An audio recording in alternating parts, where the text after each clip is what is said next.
Hallelujah, praise the Lord.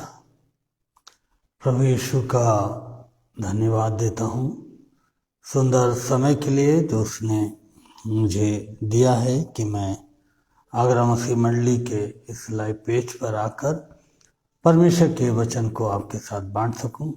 सो मैं परमेश्वर का धन्यवाद देता हूँ और साथ ही साथ आगरा मसीह मंडली का भी धन्यवाद देता हूँ। आप सबको मेरे परिवार की तरफ से बड़े दिन की मुबारकबाद मिले और ये बड़ा दिन आपके जीवन में, आपके परिवार में बहुत सारी खुशियाँ और आनंद लेकर आए। आइए हम एक गीत को गाएंगे और प्रभु की आराधना करेंगे। प्रभु का आनंद है मेरी ताकत, संसार में यीशु है मेरी ताकत। प्रभु का आनंद है मेरी ताकत, संसार में यीशु है मेरी ताकत।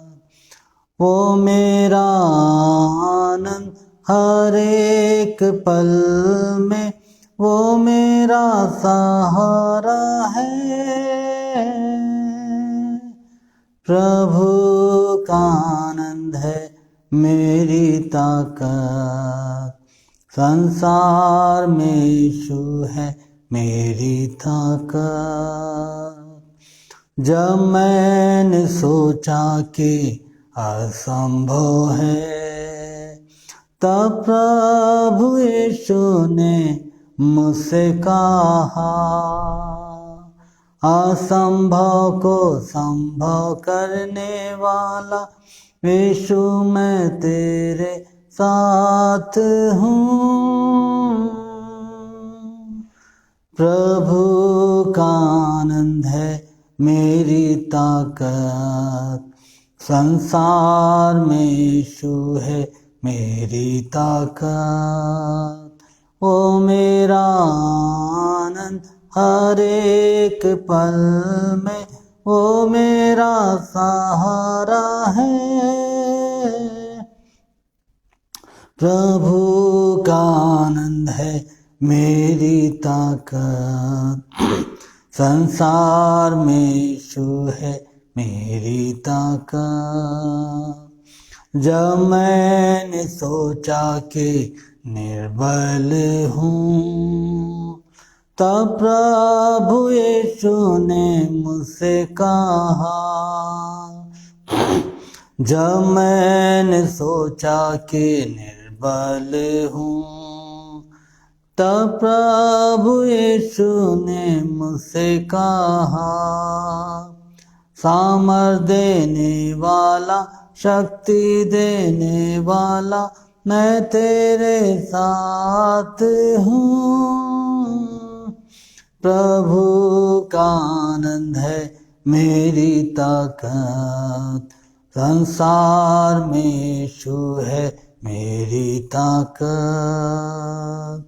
जब मैंने सोचा मैं अकेला हूँ, तब प्रभु यीशु ने मुझसे कहा, संसार के अंत तक साथ रहने वाला मैं तेरे साथ हूँ। जब मैंने सोचा कि अकेला हूँ, तब प्रभु यीशु ने मुझसे कहा, संसार के अंत तक साथ रहने वाला मैं तेरे साथ हूँ। प्रभु का आनंद है मेरी ताकत, संसार में यीशु है मेरी ताकत। वो मेरा आनंद हर एक पल में, वो मेरा सहारा है। प्रभु का आनंद है मेरी ताकत, संसार में यीशु है मेरी ताकत। सचमुच में प्रभु का आनंद मेरी ताकत है हर एक उस व्यक्ति की जो प्रभु यीशु मसीह के ऊपर विश्वास रखता है, और ये आनंद उससे कभी छीना ना जाएगा।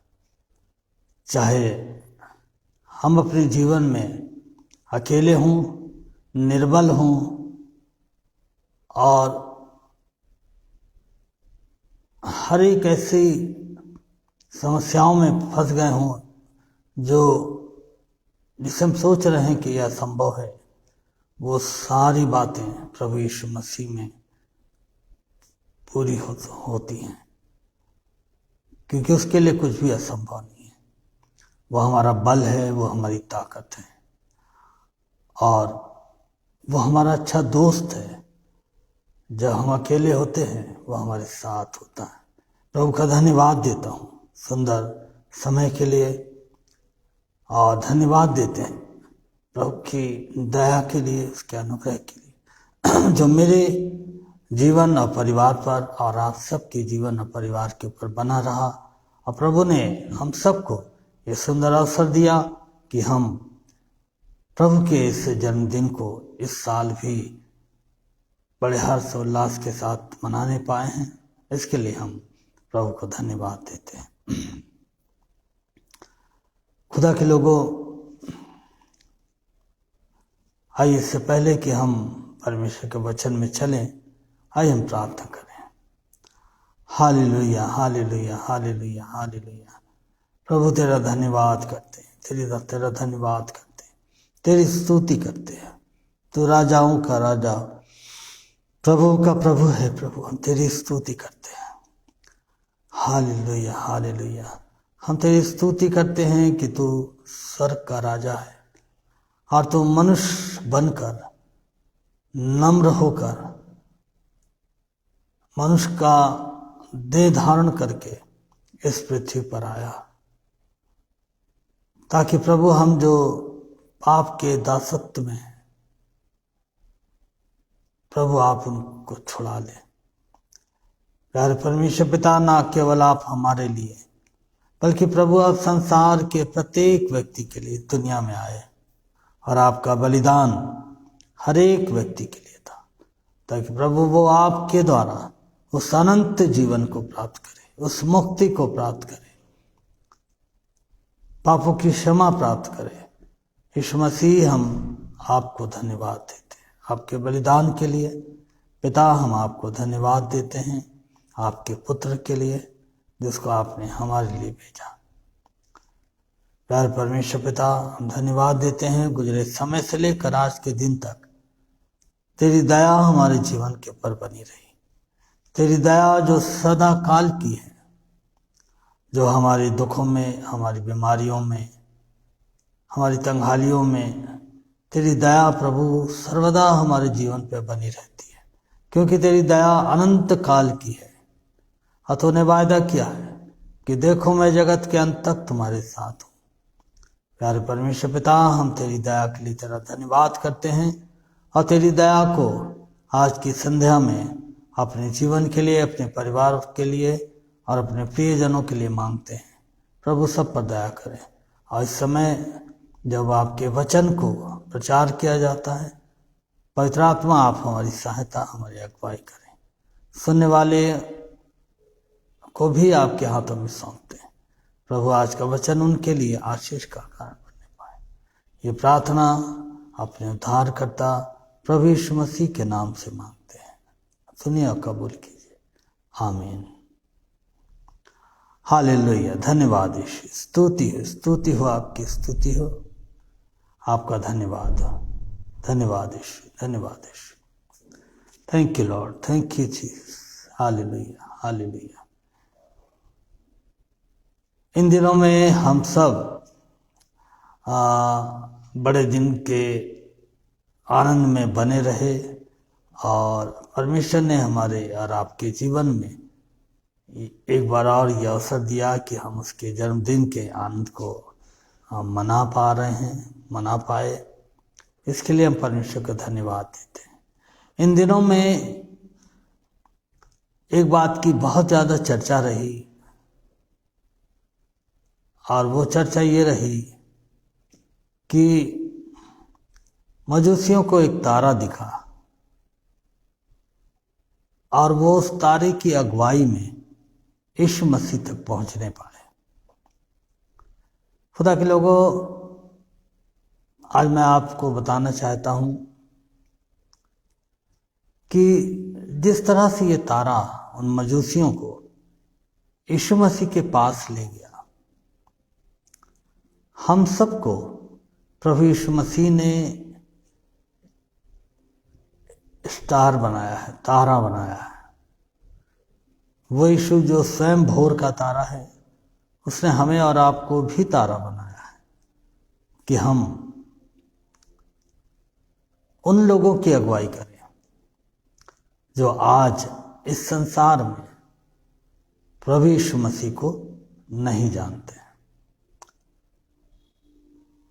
हम उनके लिए तारा बन सकते हैं और उन्हें यीशु मसीह तक ले जा सकते हैं। वो जो तारा था उन मजूसियों को यीशु मसीह तक ले गया।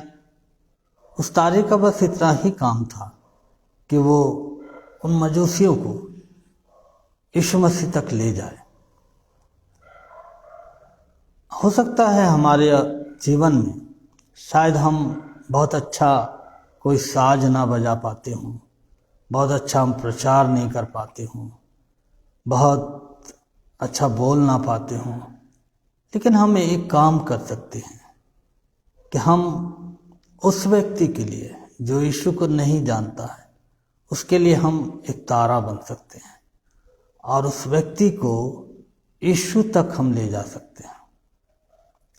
और जब हम उस व्यक्ति को यीशु तक ले जा रहे हैं तो एक बात हमें हमेशा याद रखनी है, हम ये ना सोचें कि इस व्यक्ति का जो जीवन है वो कैसे परिवर्तित होगा, वो कैसे विश्वास में आएगा, और उससे बड़ी बड़ी बाइबल के सिद्धांतों को हम ना सिखाएं, बल्कि हम उसे जैसे वो तारा उन मजूसियों को यीशु तक ले गया, हम भी उन्हें केवल यीशु तक ले जाएं, यीशु से उनकी मुलाकात करवाएं, और बाकी काम जो है वो भोर का तारा जो यीशु मसीह है स्वयं कर लेगा, और वो एक दिन प्रभु को जानने पाएंगे। तो खुदा के लोगों, ये जो बड़ा दिन है, ये हमें इस बात के लिए आज उत्साहित कर रहा है कि हम एक तारा बने और जो लोग नहीं जानते हैं यीशु को, हम उन्हें यीशु तक पहुंचाने का कार्य करें। मेरे जीवन में भी 1980 में एक तारा मेरे घर में आया था, जिसकी आयु मात्र 22 साल 24 साल होगी, और वो तारा मेरे घर में आया, और मैं एक ऐसा मसीह परिवार का बच्चा था जो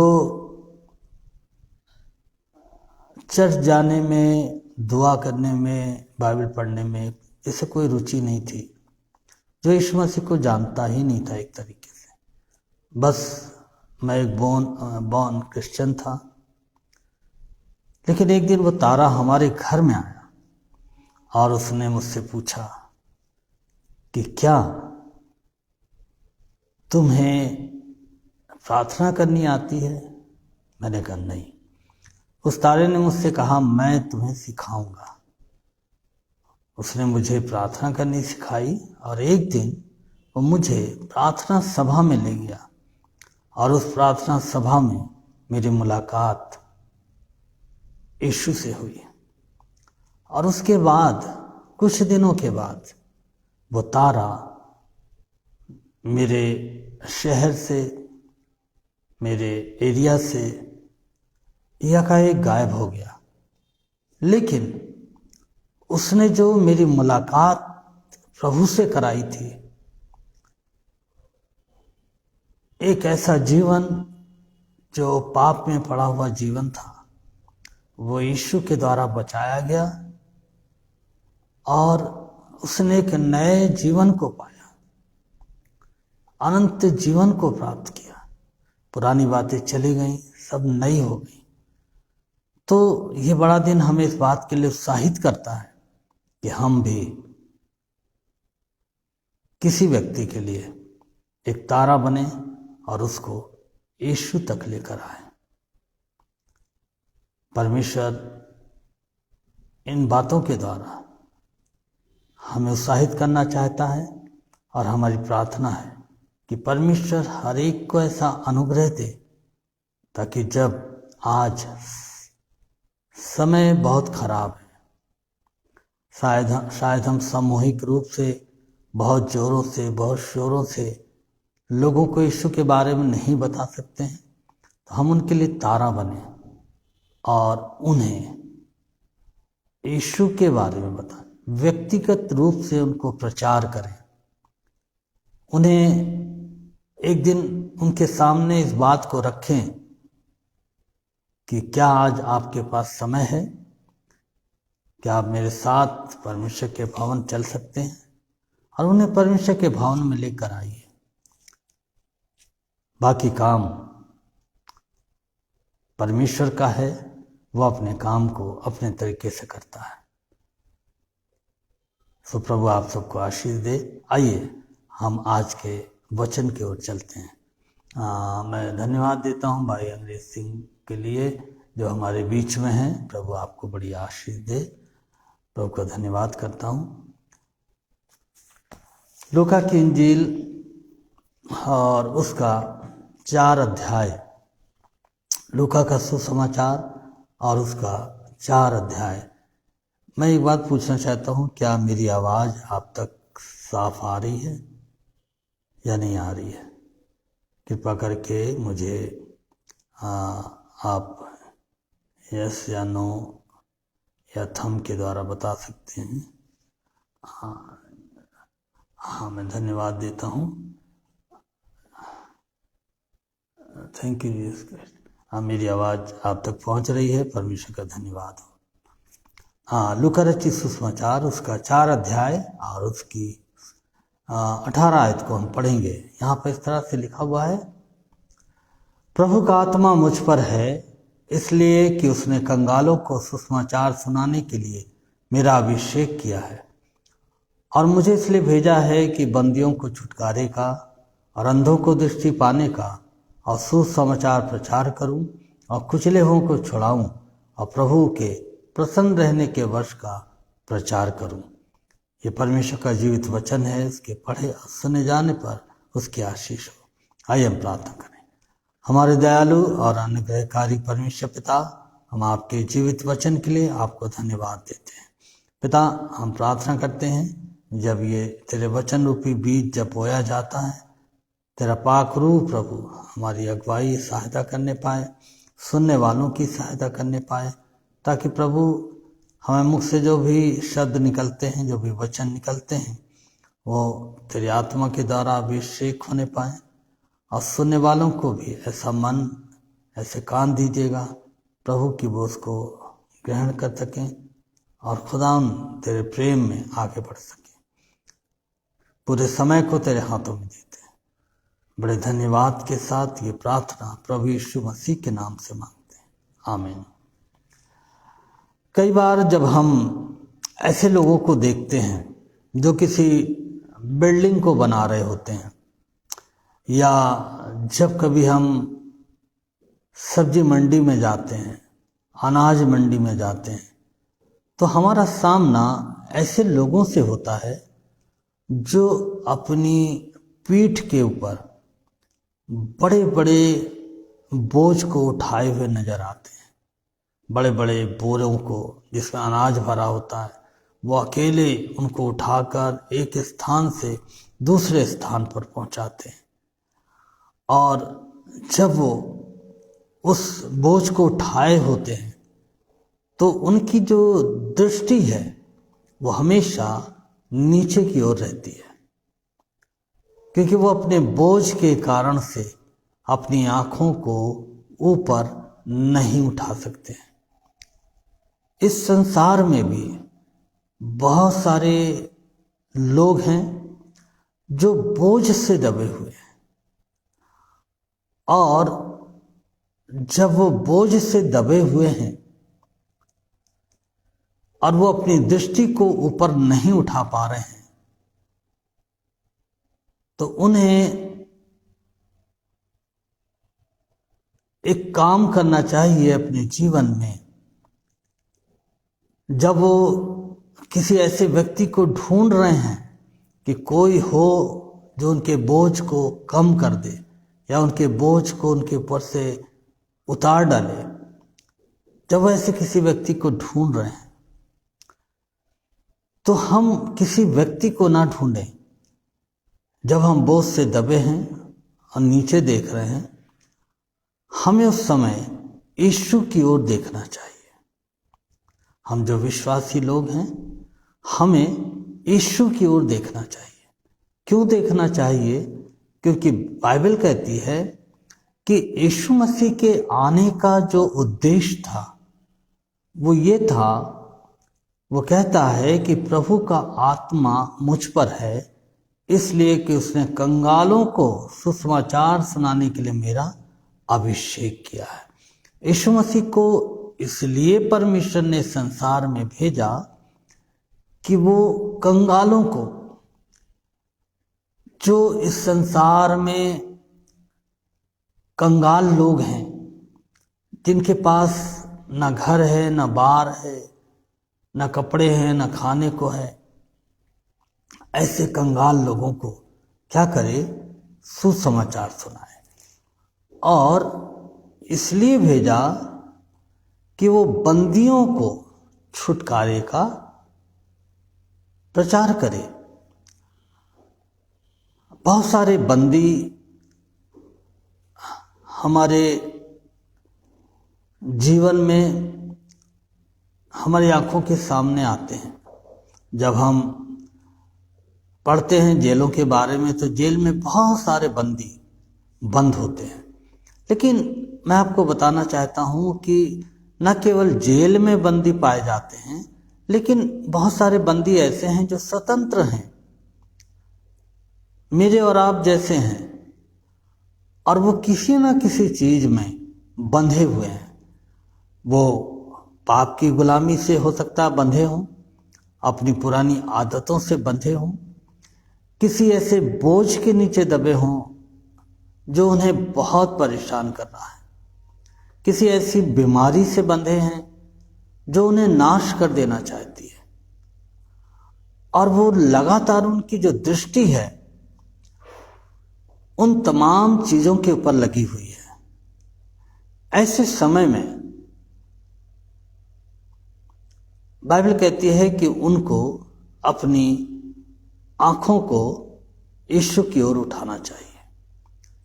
यदि हम इब्रानियों उसका 12 अध्याय पढ़ते हैं, तो पौलुस जो है विश्वासियों को ये इस बात को कहता है कि जब हम बोझ से दबे हैं, जब हम उसके नीचे कुचले जा रहे हैं, हमारा सांस लेना मुश्किल हो गया है और कोई आशा नहीं है हमारे लिए, तो हमें क्या करना चाहिए? इब्रानियों 12:2 में लिखा हुआ है, और विश्वास के कर्ता और सिद्ध करने वाले यीशु की ओर हम ताकते रहे। बहुत बार जब हम अपनी जीवन की परेशानियों में होते हैं, समस्याओं में होते हैं, हमारी दृष्टि उन समस्याओं पर, उन बीमारियों पर लगी रहती है, लेकिन हम यीशु की ओर अपनी दृष्टि को उठाना भूल जाते हैं। वो यीशु जो कंगालों को सुसमाचार सुनाने आया, जो बंदियों को छुटकारा देने के लिए आया, और अंधों को दृष्टि पाने का सुसमाचार प्रचार करने के लिए आया, और कुचले हों को, जो समाज के द्वारा कुचल दिए गए हैं, लोगों के अधिकारों के द्वारा कुचल दिए गए हैं, और वो नीचे दबे हुए हैं, कोई उनको ऊपर उठने नहीं दे रहा है। ऐसे लोगों को यीशु बचाने के लिए आया, उनको उसमें से निकालने के लिए आया। और इसीलिए वो कहता है कि मैं इसीलिए आया ताकि कंगालों को सुसमाचार सुनाऊं और बंदियों को छुटकारे का और अंधों को दृष्टि पाने का और कुचले हुओं को मैं छुड़ाऊं। ये था यीशु मसीह के आने का उद्देश्य। और सबसे बड़ा उद्देश्य जो यीशु का था इस संसार में आने का, बाइबल कहती है कि जब हम पापी ही थे तभी प्रभु यीशु मसीह हमारे लिए बलिदान हो गया ताकि हम अपने पापों से छुड़ाए जाएं। और उसने हमारे लिए और पूरे संसार के लिए अपना बलिदान दिया। और यीशु मसीह हमें पाप से छुड़ाने के लिए आया, पाप के दासत्व से, पाप के बंधन से छुड़ाने के लिए आया ताकि हम आज़ाद हो जाएं, हमारा आनंद, हमारी शांति फिर से हमें मिल जाए। इसलिए यीशु मसीह आया। लेकिन बहुत बार जब हम इन सारी चीज़ों में दबे होते हैं, हम यीशु की ओर नहीं देख पाते। हमें यीशु की ओर देखना है, अपने विश्वास के कर्ता यीशु की ओर हमें ताकते रहना है, क्योंकि उसी के द्वारा हमें क्या मिलेगी? सामर्थ मिलेगी, ताकत मिलेगी और हम छुड़ाए जाएंगे। मुझे नहीं मालूम आज आपके जीवन में हो सकता है कोई बोझ हो, कोई ऐसी बीमारी हो, कोई ऐसी समस्या हो जिसके नीचे शायद आप दबे हुए हैं और आप सोच रहे हैं कौन हमें छुड़ाएगा। आज आपके लिए, संसार के लोगों के लिए एक शुभ संदेश है कि यीशु मसीह हमें इन सारी बातों से छुड़ाने के लिए आ चुका है। हमें उस यीशु के ऊपर विश्वास करना है और अपने जीवन में उसको अपना मुक्तिदाता ग्रहण करना है। बाइबल हमें, यदि हम एक पद को और देखें, यशायाह नबी की किताब उसका 9 अध्याय और उसकी 6 आयत को, तो यहाँ पर लिखा हुआ है, क्योंकि हमारे लिए एक बालक उत्पन्न हुआ, हमें एक पुत्र दिया गया है और प्रभुता उसके कांधों पर होगी और उसका नाम अद्भुत युक्ति करने वाला, पराक्रमी परमेश्वर, अनंत काल का पिता और शांति का राजकुमार रखा जाएगा। परमेश्वर ने अपने पुत्र को हमारे लिए दे दिया है। परमेश्वर हमें अपने पुत्र को देगा नहीं, बल्कि बाइबल बताती है कि उसको दे दिया गया है हमारे लिए, क्योंकि लिखा हुआ एक बालक उत्पन्न होगा और हमें एक पुत्र दिया गया है। दिया नहीं जाएगा बल्कि दिया गया है। वो हमारे साथ है और वो कहता है कि वो अद्भुत युक्ति करने वाला है। जब हम अपने जीवन की परेशानियों में दबे हुए होते हैं, वो यीशु हमारे जीवन के लिए युक्तियां करता है, योजनाएं बनाता है। और बाइबल कहती है कि वो जो योजनाएं बनाता है वो हानि की नहीं बल्कि लाभ की है। तो हमारा ये जो परमेश्वर है, जो यीशु मसीह है, जिसके जन्मदिन की खुशी को हम मना रहे हैं, ये एक ऐसा प्रभु है, ऐसा परमेश्वर है जो हमारे लिए युक्तियां करता है, हमारे लिए योजनाएं बनाता है। और दूसरा, वो पराक्रमी परमेश्वर है। पराक्रमी का अर्थ होता है वो ताकतवर परमेश्वर है, कोई उसको हरा नहीं सकता है। सारी चीजें उसके ताबे हैं, सारी चीजें उसके वश में हैं। चाहे वो तूफान हो, चाहे वो कोई भी तरह की समस्या हो, सब कुछ उसके अधिकार में है। लेकिन बहुत बार जब मैं और आप जीवन की समस्याओं के नीचे दब जाते हैं, बीमारियों के नीचे दब जाते हैं, अपने गुनाहों के नीचे दब जाते हैं, हम अपने जीवन में निराश हो जाते हैं कि कौन है जो हमें छुड़ाएगा, कौन है जो मेरी सहायता करेगा। और हम ये भूल जाते हैं कि हम जिस परमेश्वर के ऊपर विश्वास रखते हैं वो पराक्रमी परमेश्वर है, वो सामर्थी परमेश्वर है, और हमें हमारी हर एक उन बातों से छुड़ाने की ताकत रखता है, हमें हर एक उन बातों से छुड़ाने की सामर्थ रखता है जिनके नीचे हम दबे हुए हैं। वो पराक्रमी परमेश्वर है और वो शांति का राजकुमार है। वो हमें हमारे बोझ से छुड़ाकर अपनी असीम शांति से हमें भरता है। जब हम दुखों में होते हैं, चिंताओं में होते हैं, हमारी शांति चली जाती है, लेकिन यीशु मसीह आया जिसका नाम शांति का राजकुमार है।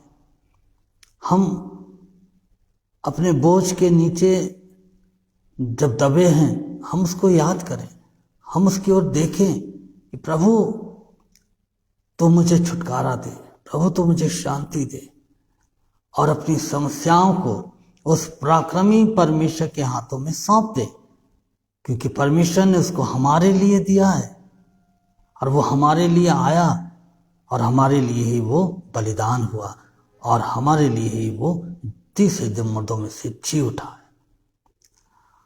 और बाइबल कहती है कि वो अनंत काल का पिता है, अनंत काल का पिता है।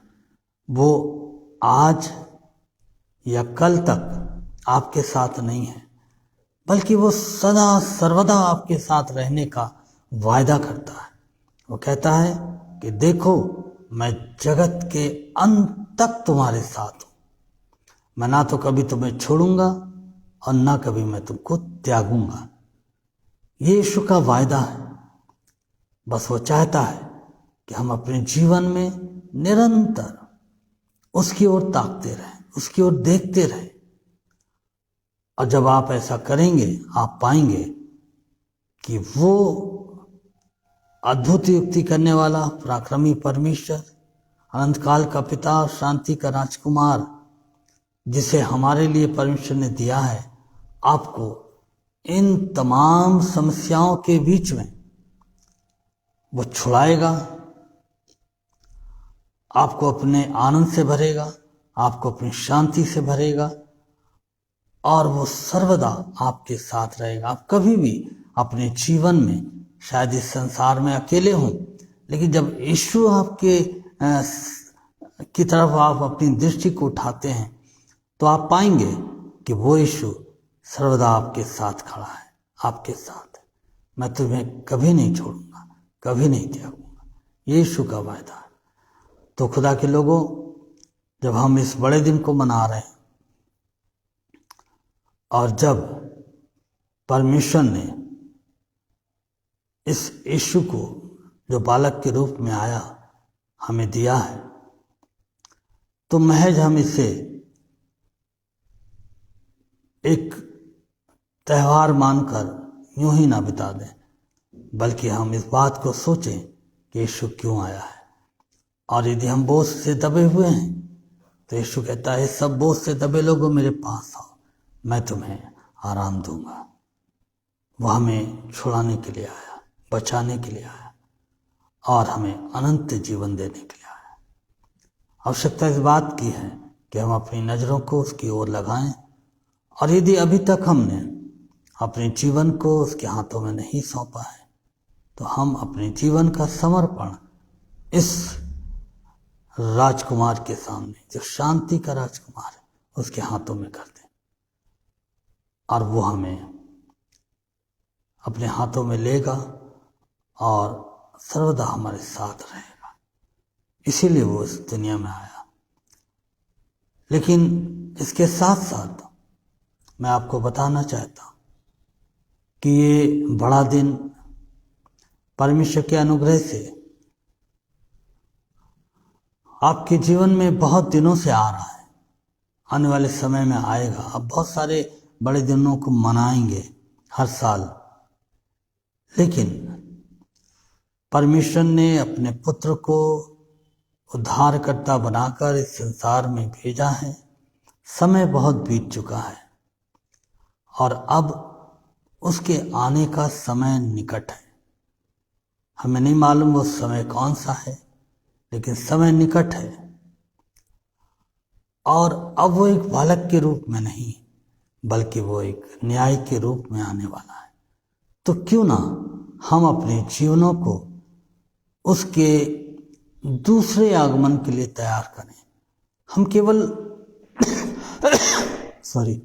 केवल उसके जन्मदिन की खुशी को ना मनाते रहें, बल्कि वो यीशु जो न्याय बनकर आने वाला है, हम अपने जीवन को उसके लिए तैयार करें, ताकि जब वो आए तो हम उसके साथ जा सकें।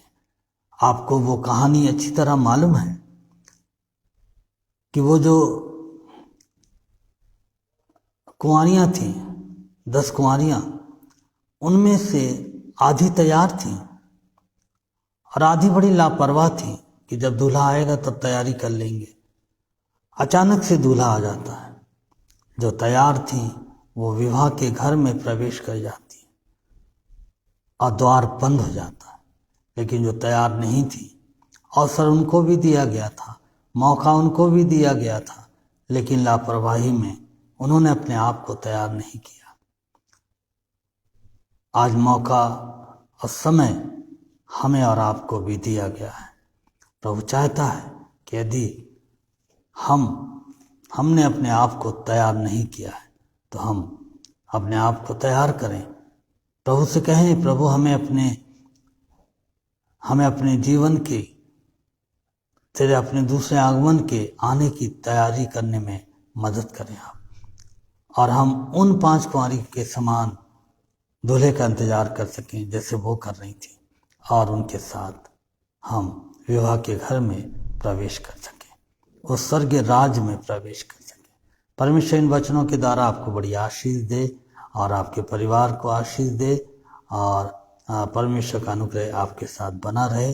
और विशेष रूप से मैं एक बार फिर से अपने भाई अंग्रेज सिंह स्पेशल को धन्यवाद देता हूं कि वो हमारे साथ बने रहे। प्रभु आपको बड़ी आशीष दे, और जो और सुनने वाले हैं जो आगे सुनेंगे, परमेश्वर उनको भी इस वचन के द्वारा बड़ी आशीष दे। आइए हम प्रार्थना करें।